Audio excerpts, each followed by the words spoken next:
தமிழ்நாட்டை சுரண்டி பிழைக்கும் குடும்பத்துக்கும் தமிழ்நாட்டு மக்களுக்கும் இடையே நடக்கும் போட்டிதான் இந்த சட்டமன்ற தேர்தல் என அதிமுக பொதுச் செயலாளர் எடப்பாடி பழனிசாமி காட்டமாக விமர்சித்துள்ளார். சேலம் மாவட்டம் தேசிய ஜனநாயக கூட்டணியில் போட்டியிடும் வேட்பாளர்களை ஆதரித்து பிரச்சாரம் செய்த அவர், கஞ்சா விற்பவர்களுக்கு திமுக நிர்வாகிகள் துணை நிற்பதாகவும் அதனால்தான் தமிழகத்தில் கஞ்சாவை ஒழிக்க முடியவில்லை எனவும் சாடினார். அதிமுக ஆட்சிக்கு வந்த 3 மாதத்தில் கஞ்சா அழித்தொழிக்கப்படும் என அவர் மக்களுக்கு உறுதியளித்தார்.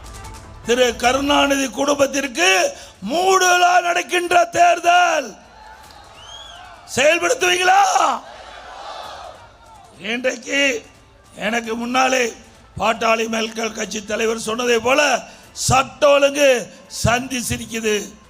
எப்பொழுதெல்லாம் திமுக ஆட்சிக்கு வருதோ அப்பொழுதெல்லாம் சட்ட ஒழுங்கு சீர்கெட்டு கிடக்கும்.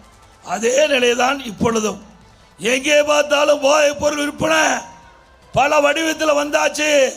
கஞ்சா போதைப் பொருள் சாக்லேட் வடிவத்தில் கிடைக்குது, திரவ வடிவத்தில் கிடைக்குது. இப்படி மக்களை பாதிக்கின்ற இந்த போதைப் பொருள் நடமாட்டம் தமிழகத்தில் அதிகரித்து விட்டது. இன்றைக்கு கஞ்சா விற்காத இடமே இல்லை. நகரத்திலிருந்து கிராமம் வரை சந்து பொந்து வீதி முழுவதும் கஞ்சா விற்பனை அமோகமாக நடந்துகிட்டு இருக்குது.